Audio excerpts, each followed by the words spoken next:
بسم اللہ الرحمن الرحیم یا ایہا الذین آمنوا اتقوا اللہ ولتنظر نفس ما قدمت لغد واتقوا اللہ ان اللہ خبیر بما تعملون۔ اے ایمان والو، اللہ سے ڈرتے رہو اور ہر شخص کو دیکھنا چاہیے کہ اس نے کل یعنی آخرت کے لیے کیا سامان بھیجا ہے، اور ہم پھر کہتے ہیں کہ اللہ سے ڈرتے رہو، بے شک اللہ تمہارے سب اعمال سے خبردار ہے۔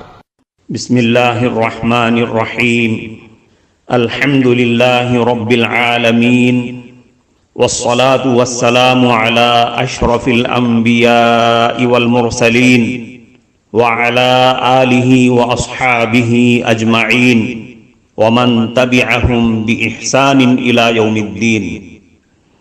قابل صد احترام حضرات شائقین و شائقات سچا پیغام، السلام علیکم ورحمۃ اللہ وبرکاتہ۔ آج کی محفل میراث النبی کے نورانی پروگرام میں آپ کا استقبال ہے۔ اہلا و سہلا مرحبا۔ ہم آپ تمام حضرات محترم حضرات و خواتین، تعلیم کا آغاز ہو رہا ہے۔ سب سے پہلے آداب تعلیم کا لحاظ کرتے ہوئے تعلیم کی طرف متوجہ ہو جائیں۔ پورے دھیان سے سننا، عمل کی نیت سے سننا اور تبلیغ کی نیت سے سننا، یعنی سنی ہوئی باتیں دوسروں تک پہنچانے کے جذبے سے سننا۔ چند خاص آداب تعلیم ہیں، امید ہے کہ آپ حضرات ان آداب کا ضرور خیال رکھیں گے۔ جزاکم اللہ۔ بسم اللہ الرحمن الرحیم۔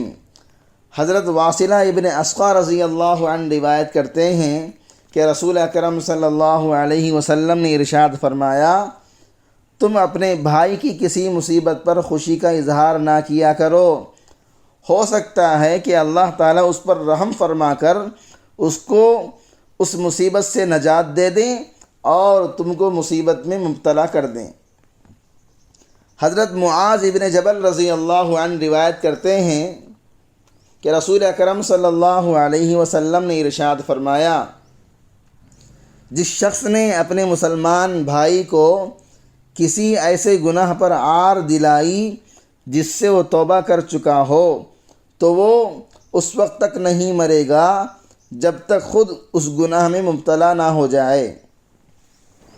حضرت عبداللہ بن عمر رضی اللہ عنہما روایت کرتے ہیں کہ رسول اکرم صلی اللہ علیہ وسلم نے ارشاد فرمایا، جس شخص نے اپنے مسلمان بھائی کو اے کافر کہا تو کفر ان دونوں میں سے ایک کی طرف ضرور لوٹے گا۔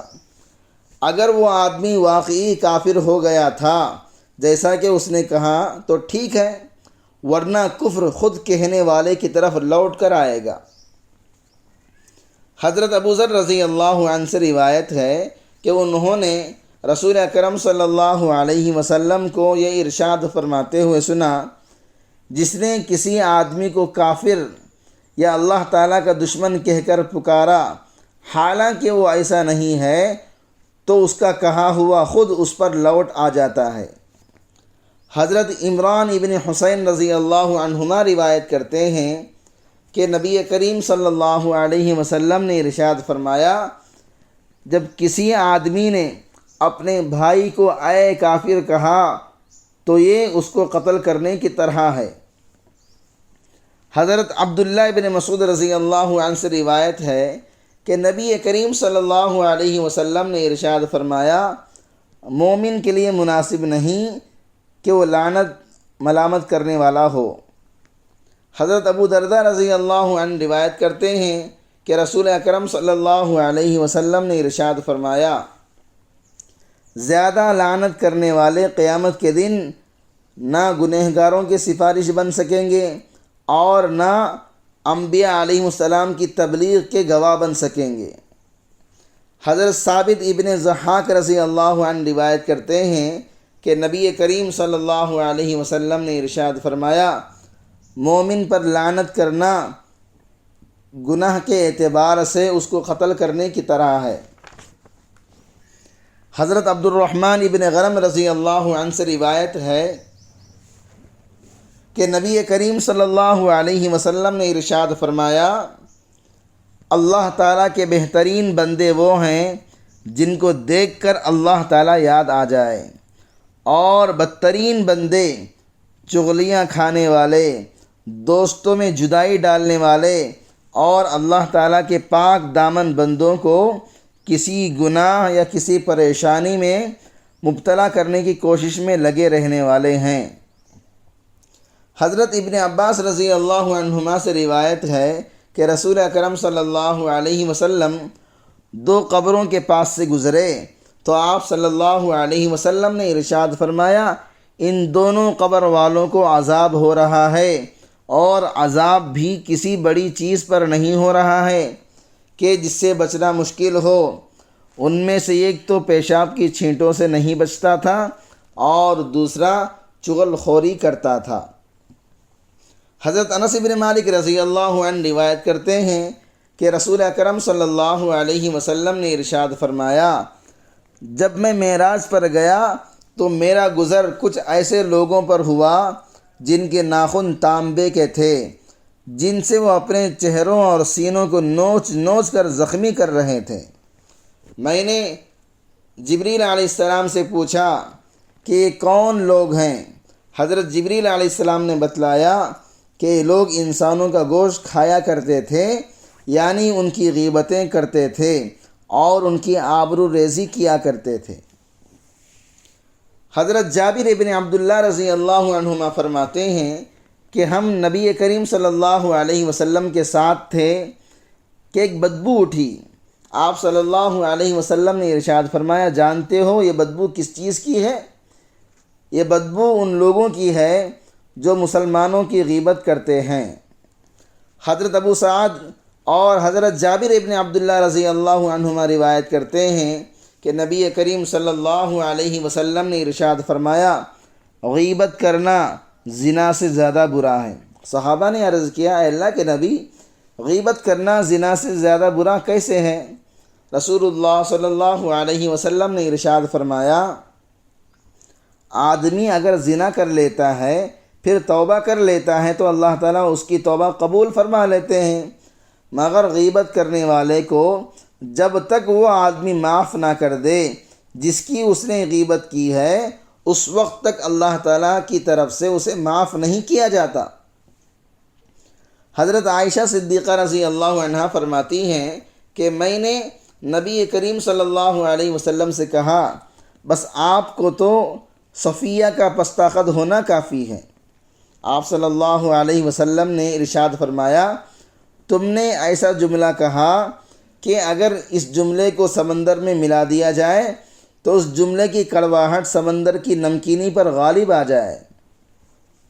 حضرت عائشہ صدیقہ رضی اللہ عنہا یہ بھی فرماتی ہیں کہ ایک موقع پر میں نے آپ صلی اللہ علیہ وسلم کے سامنے ایک آدمی کی نقل اتاری تو آپ صلی اللہ علیہ وسلم نے ارشاد فرمایا، مجھے اتنا یعنی بہت زیادہ مال بھی ملے تب بھی مجھے پسند نہیں کہ کسی کی نقل اتاروں۔ محترم ناظرین کرام، اس دینی اور ایمانی بیان کو سننے کے دوران ہی اس کو لائک کر دیجئے اور شیئر بھی کر دیجئے تاکہ دوسرے بھی اس سے فائدہ اٹھا سکیں۔ اللہ آپ کو جزائے خیر عطا فرمائے۔ حضرت ابو ہریرہ رضی اللہ عنہ سے روایت ہے کہ رسول اکرم صلی اللہ علیہ وسلم نے ارشاد فرمایا، کیا تم جانتے ہو کہ غیبت کس کو کہتے ہیں؟ صحابہ نے عرض کیا، اللہ اور اس کے رسول ہی زیادہ جانتے ہیں۔ آپ صلی اللہ علیہ وسلم نے ارشاد فرمایا، اپنے مسلمان بھائی کی غیر موجودگی میں اس کے بارے میں ایسی بات کہنا جو اسے ناگوار گزرے، بس یہی غیبت ہے۔ کسی نے عرض کیا، اگر میں اپنے بھائی کی کوئی ایسی برائی ذکر کروں جو واقعتاً اس میں ہو تو کیا یہ بھی غیبت ہے؟ آپ صلی اللہ علیہ وسلم نے ارشاد فرمایا، اگر وہ برائی جو تم بیان کر رہے ہو اس میں موجود ہے تو تم نے اس کی غیبت کی، اور اگر وہ برائی جو تم بیان کر رہے ہو اس میں موجود ہی نہ ہو تو پھر تم نے اس پر بہتان باندھا۔ حضرت ابو درداء رضی اللہ عنہ سے روایت ہے کہ رسول اکرم صلی اللہ علیہ وسلم نے ارشاد فرمایا، جو شخص کسی کو بدنام کرنے کے لیے اس میں ایسی برائی بیان کرے جو اس میں نہ ہو تو اللہ تعالیٰ اسے دوزخ کی آگ میں قید کر رکھے گا یہاں تک کہ وہ اس برائی کو ثابت کر دے۔ اور کیسے ثابت کر سکے گا؟ حضرت عقبہ ابن عامر رضی اللہ عنہ سے روایت ہے کہ رسول اکرم صلی اللہ علیہ وسلم نے ارشاد فرمایا، نسب کوئی ایسی چیز نہیں ہے جس کی وجہ سے تم کسی کو برا کہو اور عار دلاؤ۔ تم سب کے سب آدم کی اولاد ہو، تمہاری مثال اس سا یعنی پیمانے کی طرح ہے جس کو تم نے بھرا نہ ہو، یعنی کوئی بھی تم میں کامل نہیں ہے، ہر ایک میں کچھ نہ کچھ کمی ہے، کچھ نہ کچھ نقص ہے۔ تم میں سے کسی کو کسی پر فضیلت نہیں ہے، البتہ دین یا نیک عمل کی وجہ سے ایک دوسرے پر فضیلت ہے۔ آدمی کے برا ہونے کے لیے یہ بہت ہے کہ وہ فحش بیہودہ باتیں کرنے والا، بخیل اور بزدل ہو۔ کفارہ مجلس کی دعا پڑھ لیجئے۔ سبحانک اللہم و بحمدک، اشہد ان لا الہ الا انت، استغفر